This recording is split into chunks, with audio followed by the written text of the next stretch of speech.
Dom Casmurro, capítulo 39, a vocação. Padre Cabral estava naquela primeira hora das honras em que as mínimas congratulações valem por odes. Congratular eu acho que é um ótimo jeito de falar parabenizar. Em inglês, é claro, ainda a gente mantém essa palavra, congratulate. Em português é mais raro, né? Porque o que está envolvido aqui, congratular, é sentir-se grato com uma pessoa, né? Congratular. Ode, no sentido original, é um poema lírico grego destinado ao canto. Então era um específico tipo de gênero literário, né? Provavelmente se cantava com a harpa. Com a lira, né, que é um tipo de harpinha pequenininha. Isso seria uma ode.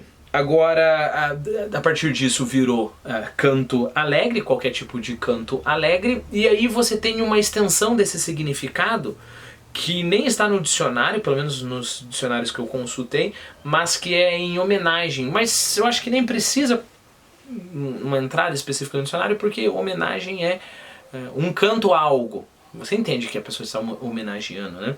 É claro que uma das coisas mais famosas com ode é a ode à alegria do Beethoven, isso?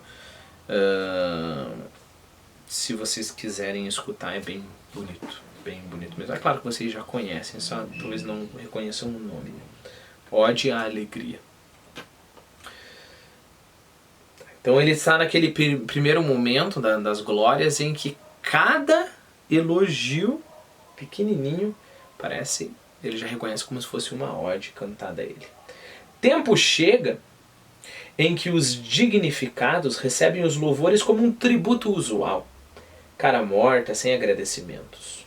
O alvoroço da primeira hora é melhor. Esse estado da alma que vê na inclinação do arbusto tocado do vento um parabéns da flora universal, traz sensações mais íntimas e finas que qualquer outro. Perceberam a imagem aqui? Então você, sei lá, ganhou um prêmio, você está andando, o vento bate na árvore, a árvore faz isso daqui, e você fala, poxa, é a flora reconhecendo o meu prêmio e fazendo homenagem a mim, está se prostrando perante a mim. Cabral ouviu as palavras de Capitu com infinito prazer. Obrigado, Capitu, muito obrigado. Estimo que você goste também. Papai está bom? E mamãe? A você não se pergunta, essa cara é mesmo de quem vende saúde. E como vamos de rezas? A todas as perguntas Capitu ia respondendo prontamente e bem. Trazia um vestidinho melhor, lembre-se que ele gosta de enfatizar que ela é pobre, e os sapatos de sair. Não entrou com a familiaridade do costume. Deteve-se um instante à porta da sala, antes de ir beijar a mão à minha mãe e ao padre. Como desse a este, 2 vezes em 5 minutos o título de protonotário, José Dias, para se desforrar da concorrência, fez um pequeno discurso em honra ao coração paternal e augustíssimo de Pio IX. Augusto é santo, feliz, né? Feliz no sentido bíblico, de bem-aventurado. Lembre-se que Pio II é o Papa, o nome dele era Giovanni Maria Mastai, eu escrevi errado aqui, Giovanni Maria Mastai Ferretti. Ele foi um dos padres que teve mais tempo, passou mais tempo sendo Papa, 42 anos. Lembre-se, a gente conversou sobre ele, e a gente sabe que ele foi Papa de 1846 a 1878. 42 anos Papa. E aí, é claro, José Dias não só quer chamar o padre de protonotário apostólico, mas mostrar que conhece sobre a igreja. Então ele fez lá um discurso sobre o Pio IX. Você é um grande prosa, disse o tio Cosme quando ele acabou. José Dias sorriu sem vexame. Padre Cabral confirmou os louvores do agregado, sem os seus superlativos. Confirmou os louvores do agregado ao Papa Pio IX. E lembre-se que o José Dias ama usar superlativos e até parece uma linguagem meio afetada, né? Tanto é que lembre-se, tem o capítulo 4, é um dever amaríssimo, né? Então, é claro que o José Dias, o padre não vai usar toda essa linguagem superlativa que o José Dias usa. Parênteses aqui, lembre-se que amaríssimo é a mesma coisa que amarguíssimo, né? É o superlativo de amargo. A gente talvez não faria o superlativo desse jeito hoje, né? Hoje em dia. Padre Cabral confirmou os louvores do agregado sem os seus superlativos, ao que acrescentou que o cardeal Mastai, que lembre-se, Giovanni Maria Mastai Ferretti, que o cardeal Mastai evidentemente fora talhado para a tiara desde o princípio dos tempos. Tiara, puxa vida, eu acho que esse Papa agora, o Papa Francisco, quase nunca usa tiara, mas tiara é uma coroa, ela é como se fosse a maioria das vezes é o formato da parte de cima do ovo, assim. Eles chamam de tríplice tiara, porque ela tem deixa eu ver aqui, ó. É como se fosse uma coroa aqui, e ela tem uma camada de joias em volta, depois outra e depois outra, né? E geralmente é, claro, ricamente incrustada com pedras preciosas, com de ouro, esse tipo de coisa. Então fora talhado para a tiara, fora talhado, quer dizer, ele se encaixa perfeitamente na posição de Papa, desde o princípio dos tempos. E piscando-me o olho, concluiu: a vocação é tudo. O estado eclesiástico é perfeitíssimo, contanto que o sacerdote venha já destinado do berço. Não havendo vocação, falo de vocação sincera e real, um homem pode muito bem estudar as letras humanas, que também são úteis e honradas. Lembre-se que quem está falando agora é o José Dias novamente, né? Padre Cabral retorquia: a vocação é muito, mas o poder de Deus é soberano. Um homem pode não ter gosto à igreja e até persegui-la. E um dia a voz de Deus lhe fala e ele sai apóstolo. Veja São Paulo. Lembre-se da parte da Bíblia, né? São Paulo perseguia a igreja, era perseguidor da igreja, e um dia ele estava andando de cavalo, teve um clarão enorme e ele ficou cego, caiu do cavalo e acabou se convertendo. Depois teve um milagre recuperar a visão. E lembre-se que esse São Paulo é simplesmente o cara que escreveu a grande maioria dos livros do Novo Testamento, né? Quase todas as cartas do Novo Testamento são as cartas de Paulo. Então, um grande apóstolo.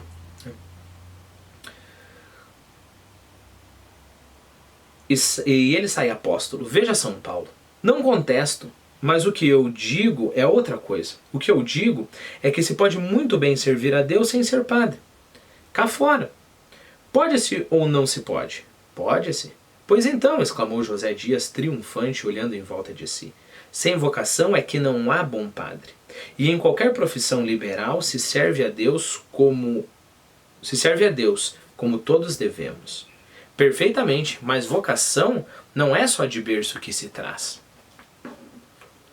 Homem é a melhor. Um moço sem gosto nenhum à vida eclesiástica pode acabar por ser muito bom padre. Tudo é que Deus o determine. Não me quero dar por modelo, mas aqui estou eu que nasci com a vocação da medicina. Meu padrinho, que era coadjuntor de Santa Rita, coadjuntor é aqui, ó, sacerdote nomeado para ajudar um prior, que é um pároco, ou um prelado, que é um outro líder da igreja, né, um título honorífico. Então é um ajudante de um pároco ou um prelado. Então meu padrinho, que era coadjuntor de Santa Rita, então provavelmente está falando de uma paróquia, né, teimou com meu pai para que me metesse no seminário. Meu pai cedeu. Pois, Senhor, tomei tal gosto aos estudos e à companhia dos padres que acabei ordenando-me. Mas suponha que não acontecia assim. Quer dizer, vamos supor que não tivesse acontecido assim. Lembre-se que o tempo verbal é um pouquinho diferente do que a gente está acostumado. Mas suponha que não acontecia assim, e que eu não mudava de vocação. O que é que acontecia? É um pouco estranho, né? Então vamos lá, vamos colocar na nossa linguagem. Mas suponha que não tivesse acontecido assim, e que eu não tivesse mudado de vocação, porque a vocação dele era medicina. O que é que teria acontecido?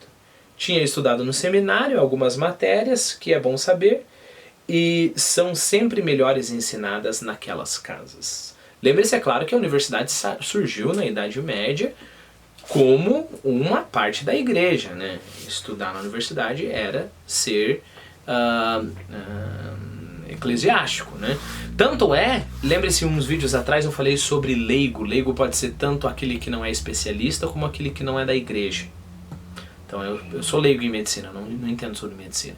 Eu sou leigo, quer dizer, eu não faço parte do clero também. Isso vem da onde? Isso vem, esses dois significados vêm de quando era uma coisa só, né? Você era um especialista, não no sentido moderno da palavra, aqui a gente tem uma outra área que a gente poderia discutir, mas você não estuda na universidade, você não tem esse background acadêmico, então você é leigo. E ao mesmo tempo você não faz parte do clero, né? E são sempre melhores ensinadas naquelas casas. Então as matérias são melhores ensinadas no convento ou, né, nas instituições da igreja. Prima Justina intervém. Como? Então pode-se entrar para o seminário e não sair padre? Padre Cabral respondeu que sim, que se podia.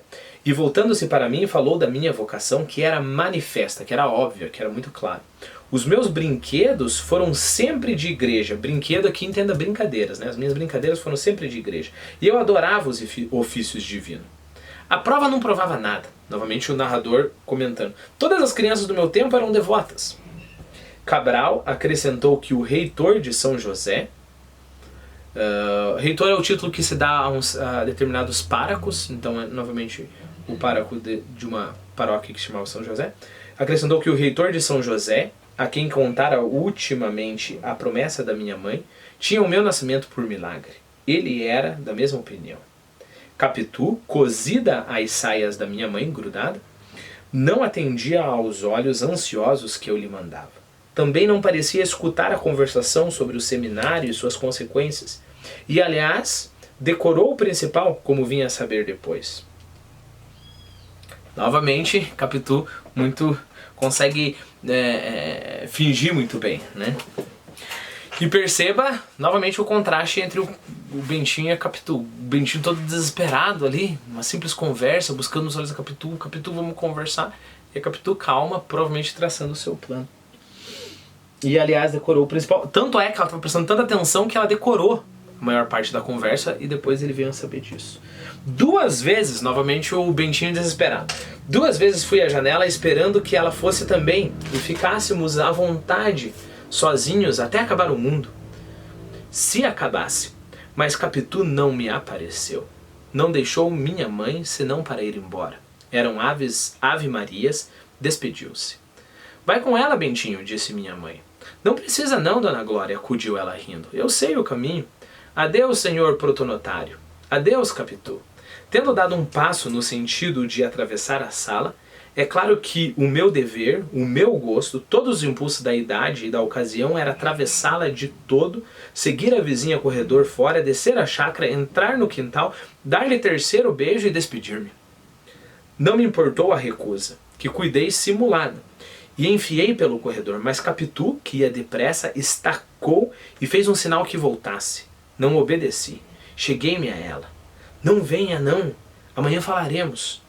Mas eu queria dizer a você, amanhã. Escuta, fica.